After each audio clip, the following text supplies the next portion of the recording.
ہر روز صبح کاربولک ایسڈ اور اسپرٹ کی جراثیم خوشبو سے میری روح لرز جایا کرتی تھی۔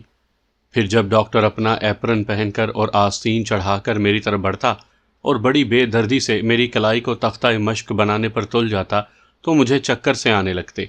کئی دنوں سے میری کلائی زخمی تھی، اس میں شیشے کا ایک ٹکڑا اتر گیا تھا، پھر زخم خراب ہو گیا۔ یہ زخم شاعروں کے زخم دل سے بالکل مختلف تھا، اور جب روئی کا پھاہا اس پر رکھا جاتا تو توبہ! اس زمانے میں اکثر تذکرہ انبیاء میں حضرت ایوب علیہ السلام کے حالات دلی شوق سے پڑھا کرتی تھی اور اس سے دل کو ڈھارس بنتی تھی۔ جس صبح کلائی کا آپریشن کیا جانا تھا میری بری حالت تھی۔ رات ہی سے مختلف وضع کے چھوٹے بڑے تیز اور تیز تر نشتر میری بدنصیب آنکھوں کے آگے ناچ رہے تھے۔ دنیا اندھیر ہو رہی تھی۔ صبح ڈاکٹر مسکراتا ہوا کمرے میں داخل ہوا، جیسے کسی کو مبتلائے کرب دیکھنا اسے آمادہ تبسم کر رہا ہو۔ آپ اپنے ننھے منھے سے آپریشن کے لیے بالکل تیار ہیں نا خاتون روحی؟ ہاں ہاں، میں نے مسکرانے کی کوشش کی، پھر بھرائی ہوئی آواز میں کہا، نہیں نہیں۔ ڈاکٹر نے مسکرا کر کہا، معلوم ہوتا ہے صرف ایک پل بھی آپ کے نیک ارادے میں خلل انداز ہو سکتا ہے، ذرا کلائی تو دکھائیے۔ جملہ ختم ہوتے ہی ڈاکٹر نے اپنے اسسٹنٹ کو سامان جراحت تیار کرنے کو کہا اور ایک روشن اور لمبے دریچے کے آگے آنن فانن میں آپریشن کا سامان تیار ہو گیا۔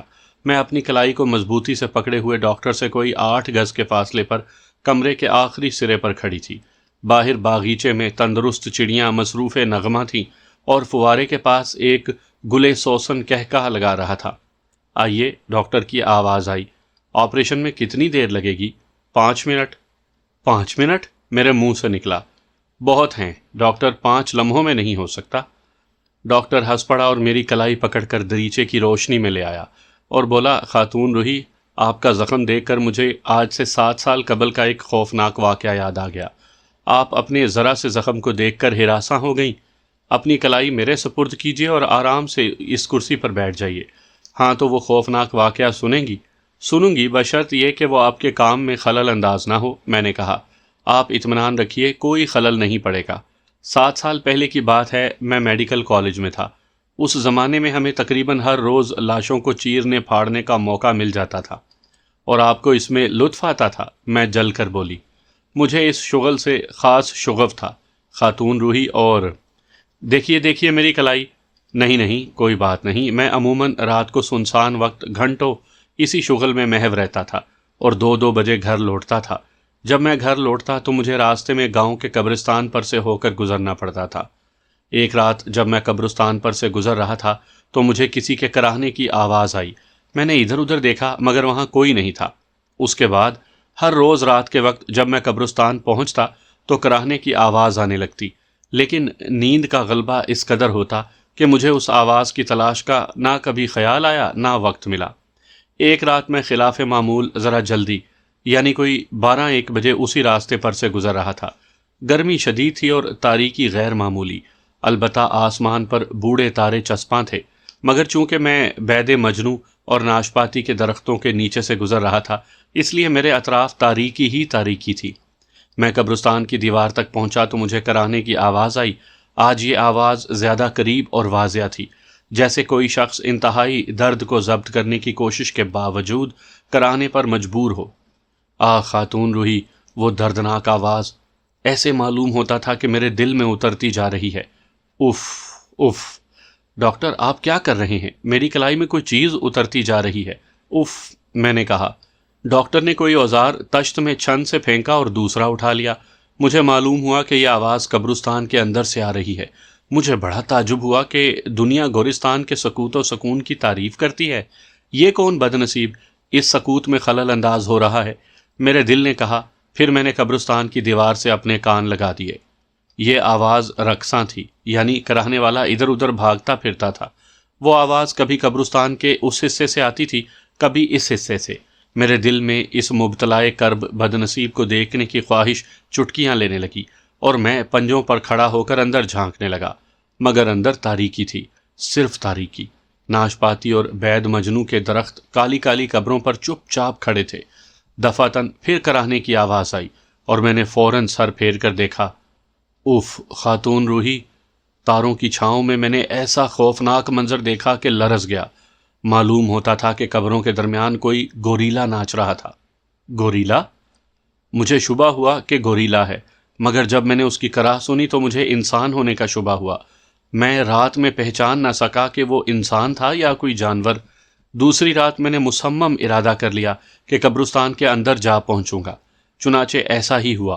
میں قبرستان کے اندر دیوار پھاند کر جا پہنچا اور جنگلی گلاب کی جھاڑیوں میں چھپ کر بیٹھ گیا۔ سامعین کرام، آپ سن رہے ہیں ایک خوفناک اور ڈراؤنی اردو کہانی جس کا نام ہے 25 منٹ۔ مجھے امید ہے آپ کو میری یہ کاوش پسند آئے گی۔ آپ نے اگر ابھی تک میرا چینل کہانی گھر سبسکرائب نہیں کیا تو ابھی میرے چینل کو سبسکرائب کر کے بیل نوٹیفیکیشن آن کر لیجئے تاکہ آنے والی ہر نئی کہانی کی اطلاع بر وقت آپ تک پہنچ سکے۔ کراہنے کی آواز آج زیادہ شدت اور زیادہ بے بسی کے ساتھ آ رہی تھی۔ میں نے دیکھا قبروں کے درمیان انتہائی تکلیف کے مارے کوئی کرا رہا اور ناچ رہا تھا۔ 2 لمحے بعد مجھے شبہ ہوا کہ اس نے مجھے دیکھ لیا ہے، کیونکہ اس نے اپنی کرا ضبط کر لی تھی اور پیچھے جھاڑیوں کی طرف جانے لگا تھا۔ میں نے فوراً ٹارچ جلائی اور روشنی پھیل گئی۔ وہ گھبرا کر قبروں کے درمیان کہیں غائب ہو گیا۔ میں تیزی سے اس کی طرف چلا۔ مئی کے تپتے ہوئے آسمان پر بوڑھے تارے ساکت تھے اور گورستان کی زمین سے ایک عجیب المناک خوشبو نکل کر چاروں اطراف پھیل رہی تھی۔ میں نے ہر طرف پھر کر دیکھ لیا مگر وہاں کوئی نہیں تھا۔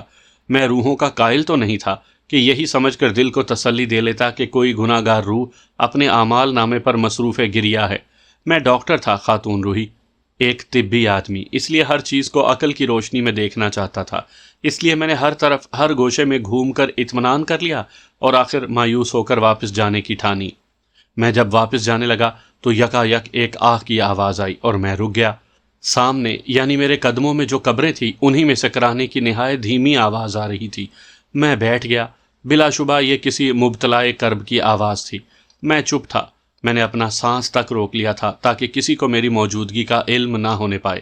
میں قبروں میں بیٹھ گیا۔ کس قدر تعجب ہوا ہے جب یہ آواز بالکل میرے قدموں کے نیچے والی قبر میں سے آنے لگی۔ میں پنجوں کے بل چلنے لگا اور اس قبر پر ہاتھ پھیرنے لگا۔ مجھے یقین ہو گیا کہ کوئی جانور اس قبر میں گھس گیا ہے، کیونکہ کراہ کی آواز آدھی انسانی تھی اور آدھی، کیا بتاؤں، غیر انسانی، نہایت خوفناک۔ تو کیا قبر کھلی ہوئی تھی؟ جی ہاں، کیونکہ میرا ہاتھ ایک ناہموار جگہ پر رک گیا۔ وہ قبر کا ایک کھلا ہوا کونا تھا۔ جو ہی میں نے اپنا چہرہ اس کے سامنے کیا تو میرا سر چکرا گیا۔ اندر سے ایک عجیب نمدار بو نکل رہی تھی۔ میں نے اپنا چہرہ ہٹا لیا۔ اندر سے کسی کی سانس کی آہستہ آہستہ آواز آ رہی تھی، خاتون روحی۔ میں نے ٹارچ جلائی اور قبر کے اندر دیکھا اور ششدر رہ گیا۔ میں نے زندگی میں سینکڑوں انسانی لاشوں کو چیرا ہے، 20 خوفناک مناظر دیکھے، مگر جو چیز اندر دیکھی اسے دیکھ کر میرے جسم میں ایک پھریری سی آئی۔ تو اندر کیا دیکھا؟ میں بے چین ہو کر بولی۔ اندر؟ اف، کوئی لیٹا ہوا تھا۔ وہ گوریلا نہیں تھا۔ گوریلے کے جسم پر لمبے لمبے بال ہوتے ہیں، مگر وہ تو کھال اترے ہوئے بکرے کی مانند تھا۔ خدا کی پناہ، گوشت کا ایک لوتھڑا۔ یعنی وہ انسان تھا خاتون روحی، مگر انسان کہلائے جانے کا مستحق نہیں تھا، اور اگر وہ خود اپنے آپ کو انسان نہ کہتا تو میں کبھی نہ سمجھ سکتا کہ وہ کیا تھا۔ وہ پوست بریدہ بکرے کی طرح گہرے گلابی رنگ کا تھا۔ جس جگہ پر چہرے کا شبہ ہو سکتا تھا اس جگہ سے کراہنے کی آواز پیدا ہوتی تھی۔ میں دیر تک نہ سمجھ سکا کہ اس نے مجھے دیکھا بھی یا نہیں، اور پھر میں نے ہمت کر کے پوچھا، تم کون ہو؟ اس میں ایک حرکت پیدا ہوئی اور جواب ملا، انسان۔ میرے ہوش و حواس جاتے رہے اور میں لرز گیا۔ پھر اس نے اپنی سرگزشت کہہ سنائی۔ اسے سن کر آپ کیا کریں گی؟ اس نے بیان کیا کہ کس طرح ایک خوفناک دلدل میں پھنسنے کے بعد اسے ایک جلدی بیماری لاحق ہو گئی اور رفتہ رفتہ اس نے یہ شکل اختیار کر لی، اور پھر دنیا میں اس کے رہنے سہنے کے لیے کوئی جگہ باقی نہ رہی۔ پھر اس نے ایک پرانی قبر کو اپنا مسکن بنایا۔ وہ تمام دن اندر لیٹا رہتا اور رات کے وقت باہر نکلتا اور درخت سے ناش پاتی۔ اس کے ساتھ ہی ڈاکٹر نے ایک تیز کینچی چھن سے تشت میں پھینکی اور بینڈیج کو گرا دیتے ہوئے کہا، خاتون روحی، خدا کا شکر ہے یہ تکلیف دہ آپریشن ختم ہو گیا۔ 25 منٹ لگے، مجھے ڈر تھا۔ آپ خیر تو سنا آپ نے، آپ سے زیادہ مصیبت زدہ لوگ اس دنیا میں بستے ہیں، اور آپ کے آپریشن میں 25 منٹ ہی لگے۔ اور وہ اٹھ کھڑا ہوا۔ پہلی دفعہ میں نے درد محسوس کیا۔ بے چین ہوتے ہوئے پوچھا، اور اس شخص کا کیا ہوا؟ ڈاکٹر ہاتھ دھوتے ہوئے بولا، کس شخص کا؟ ہاں وہ تندرست ہو گیا خاتون روحی، جیسے آپ ہو گئیں، اور وہ زور سے ہنس پڑا۔